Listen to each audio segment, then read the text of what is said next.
جمعیت العلماء کی طرف سے ایک پیغام یہ آیا ہے کہ ہماری ذمہ داریاں جو ہمیں کرنا چاہیے، پہلا کام اسلامی نظام کے مطابق مسلمان بچیوں کو کان کھول کے سن لیجئے، بعد میں پچھتانے سے افسوس نہیں ہوگا۔ جان اور عزت ہاتھ سے جانے کے بعد کوئی ساتھ نہیں دے گا، وقت ہاتھ سے نکلنے سے پہلے سدھر جانا چاہیے۔ اپنی مسلمان بچیوں کو پردے کا پابند بنانا، حیا، عفت اور عصمت کی حفاظت کا جذبہ پیدا کرنا، توحید کا عقیدہ اللہ ایک ہے، رسالت کی عظمت اپنی بچیوں کے دل میں پیدا کرنا۔ اس کے لیے کیا کرنا چاہیے؟ روزانہ مسلمان اپنے اپنے گھروں میں آدھے گھنٹہ ہی کیوں نہ ہو کسی مستند کتاب اور ذہن اور دل اور دماغ کو متاثر کرنے والی کتاب کی تعلیم کرنا، کسی عالم دین کا بیان جو ایمان کی اہمیت اور جذبات پر مشتمل ہو وہ بیان سنانا تاکہ اپنے ایمان کی حفاظت کا جذبہ پیدا ہو۔ ازواج مطہرات، صحابیات اور اللہ کی نیک بندیاں، اولیاء اکرام کے ایمان افروز واقعات اور ان کی زندگیاں، سیدنا عبد القادر جیلانی، جنید بغدادی، نظام الدین اولیاء، خواجہ معین الدین چشتی، ان بزرگان دین کی زندگیاں کیسی تھیں، ان کی مائیں کیسی تھیں، ان کی زندگیاں اپنے گھر میں سنانے کا اہتمام کریں، پہلا کام ہے۔ دوسرا کام مخلوط نظام تعلیم، اپنی بچیوں کو ایجوکیشن سسٹم سے بچائیں۔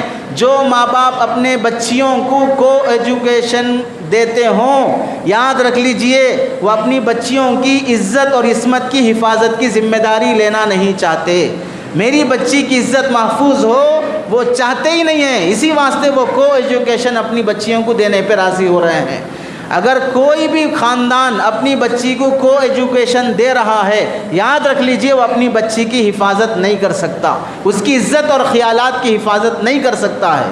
تیسرا کام، جو لڑکیاں اسکول اور کالج میں پڑھ رہی ہیں ان کی دینی تعلیم و تربیت اور ذہن سازی کے لیے کوشش کریں کہ محلے میں واپس آنے کے بعد، گھر واپس آنے کے بعد محلے کی کسی باجی، کسی معلمہ، کسی عالمہ حافظہ خاتون کے پاس انہیں دینی تعلیم بھی دیں۔ کالج پڑھائیں، اسکول پڑھائیں، آپ ضروری سمجھتے ہو، لیکن واپس آنے کے بعد آف لائن ہو یا آن لائن ہو دینی ذہن سازی کے لیے اسے دینی کلاسز بھی دیں۔ اب تو بہت آسان ہے، گھر بیٹھے بیٹھے آپ لوگ عالمہ بنا سکتے ہیں اپنے بچوں کو، گھر بیٹھے بیٹھے۔ صرف سال میں ایک مرتبہ ایگزام دینے کے لیے جانا پڑتا ہے، اس کے علاوہ سال بھر گھر بیٹھے بیٹھے آن لائن اپنی بچیوں کو عالمہ بنا سکتے ہیں، اپنی بیوی کو عالمہ بنا سکتے ہیں۔ چوتھی بات، ٹیوشن کلاس کے نام پر اجنبی لڑکوں کے ساتھ مل کر کہیں ٹیوشن پڑھنے جانے کا اپنی بچیوں کو ہرگز موقع نہ دیں۔ کسی ٹیچر، کسی ساتھی اپنی کلاس فیلور یا اسٹوڈنٹ کے گھر جا کر کسی بھی تعلیمی ضرورت کے نام پر اپنے دوستوں اور سہیلیوں کے گھر جانے کی اپنی بچیوں کو ہرگز اجازت نہ دیں۔ جس چیز کی ضرورت ہے آن لائن منگا لیا جائے گا، سہیلی سے بول دو فوٹو اٹھا کر بھیج دیں، ہم زیراکس نکال کے دے دیں گے۔ سہیلیوں کے گھر جانا بھی اب عزت کی حفاظت کا ضمانت نہیں ہے۔ پانچویں چیز، اسمارٹ فون اور بائک اپنی بچیوں کو نہ دلائیں شادی سے پہلے، یہ بھی برائی کی جڑ ہے اور برائی کی طرف لے جانے والی چیزیں ہیں۔ واٹس ایپ میسیجز، انٹرنیٹ کا آزادانہ استعمال، اکیلے میں بیٹھنے کے بعد پاسورڈ لگا کر، فون کا پاسورڈ الگ ہے، واٹس ایپ کا پاسورڈ الگ ہے، اور ٹویٹر وغیرہ میں الگ سے چیٹنگ ہو رہی ہے، اور باپ کو، بھائی کو، ماں تک کو اپنا فون دینے کے لیے تیار نہیں ہوتی ہے۔ اس واسطے موبائل اور گاڑی اپنی بچیوں کو نہ دلائیں۔ اور چھٹویں بات، موبائل ریچارج یا زیراکس کرانے کے لیے مسلمانوں کے زیراکس دکانوں پر جانے کی کوشش کریں، اور بعض غیر مسلم جو سیکولر ہیں ان سے ہم کو شکایت نہیں ہے، لیکن بعض ایسے ہیں جو پیسے کی لالچ میں آپ جہاں سے اپنا آدھار کارڈ زیراکس کراتے ہوں یا موبائل ریچارج کراتے ہوں وہاں سے نمبر لے کر بھی چھیڑ چھاڑ کرنے کی، غلط راستے آنے کی خبریں آئی ہیں، تو جمعیت العلماء نے اپنے لیٹر پیڈ پر اعلان دیا ہے۔ ساتویں بات، غیر مسلم لڑکیوں سے بھی دوستی کرنے سے احتیاط کی بات کی جائے۔ دوستی ہو ایک حد تک ہو، لیکن حد پار کر کے اس کے اخلاق عادات دیکھے بغیر بھی گہری اور دلی دوستی ہو جانا یہ نقصان دہ ہونا بھی ثابت ہوا ہے۔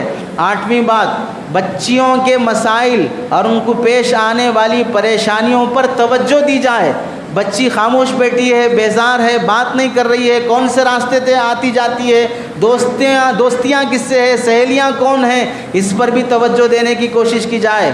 9ویں بات، بچیاں اگر کسی تعلیمی ضرورت سے انٹرنیٹ استعمال کر رہی ہوں تو ان کی پوری نگرانی کی جائے، یہ ماں باپ کی ذمہ داری ہے۔ فیس بک، انسٹاگرام استعمال کر رہی ہوں تو انہیں اس سے روکا جائے، اس واسطے کہ فیس بک اور انسٹاگرام یہ تعلیمی ضرورت پوری کرنے کے لیے نہیں ہے، یہ خواہشات پورے کرنے کے لیے ہے۔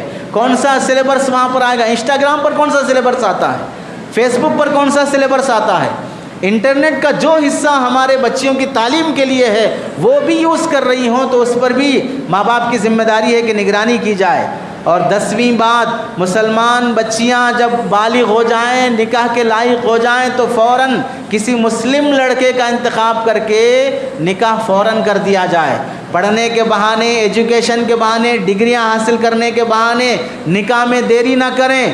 نکاح کر دیں گے تو ایک فائدہ یہ ہوگا، اسے کالج لانے لے جانے کے لیے اب اس کا شوہر لائے گا، لے جائے گا، باپ کو ٹینشن نہیں ہوگا، اب بھائی کو ٹینشن نہیں ہوگا، اب شوہر جائے گا، شوہر لائے گا۔ اب جب ایک عورت کو اور ایک شوہر کو، دونوں کو ایک دوسرے سے اٹیچمنٹ ہو گیا کہ میں اس کی بیوی ہوں اور وہ میرا شوہر ہے، اب اس لڑکی کو کوئی دوسرا بھی نہیں چھیڑے گا اور اس لڑکی کی توجہ کسی دوسرے کی طرف بھی نہیں جائے گی۔ پڑھائی کے بہانے شادی میں دیری نہ کریں، شادی پڑھائی میں مخل نہیں ہے۔ کئی اللہ والے ایسے ہیں جو پڑھائی کرتے ہوئے شادیاں بھی کیے ہیں اور پڑھائی میں انہیں کوئی نقصان بھی نہیں ہوا ہے۔ اچھا، پڑھائی میں کرنے کے لیے شادی نقصان ہے اور کو ایجوکیشن میں بازو سامنے پیچھے لڑکوں لڑکیوں کو بٹھا لے کر چھیڑ لیتے ہوئے پڑھنا یہ مشکل نہیں ہے، یہ آسان ہے۔ یعنی لڑکیاں ہیں، گرل فرینڈ ہے، بوائے فرینڈ ہے اور ڈیٹنگ بھی ہو رہی ہے اور پورے گلچھرے بھی اڑائے جا رہے ہیں، اس میں کوئی بھی ایجوکیشن میں ڈسٹرب نہیں ہوگا، شادی ہوتے ہی ایجوکیشن میں ڈسٹرب ہو جائے گا۔ کیا لاجک ہے، دیکھیے کیسی عقل مندی کی بات ہے۔ اس واسطے یاد رکھیے، عمر ہوتے ہی فوراً شادی کر دی جائے۔ 11ویں بات، جب نکاح کے قابل ہو جائیں تو غیر مسلم اپنے اس مسلمان مذہب کے لڑکوں سے نکاح کرنے اور اسلام پر باقی رہنے اور اسلام پر جینے مرنے کے عزائم اور توحید پر جان دینے کے جو واقعات، ایمان اور صحابہ کی جو زندگیاں ہیں وہ اپنی بچیوں کو سنانے کا اہتمام کریں۔ یاد رکھیے، یہ جو باتیں بیان کی جاتی ہیں آپ کی بچیوں کی حفاظت کی خاطر ہے۔ امام صاحب کی، حافظ صاحب کی، مفتی صاحب کی، خطیب صاحب کی بچیاں، ان کو اپنی بچیوں کی فکر کرنے کے لیے کیا کرنا ہے وہ کر رہے ہیں۔ آپ کی بچیوں کی فکر آپ کو کرنا پڑے گا۔ ہماری ذمہ داری یہاں سے بولنا ہے۔ کوئی امام، کوئی خطیب آپ کی بچی کو راستے میں بے حیائی کا کام دیکھتے ہوئے روکنے کی ہمت نہیں کرے گا، ہاتھ پکڑ کر کھینچ کر لا کے آپ کے دروازے میں ٹھوک کر نہیں مارے گا کہ اپنی بچی کو سنبھالو، وہ آپ کو کرنا پڑے گا۔ اس واسطے کوئی بڑے کام نہیں ہے۔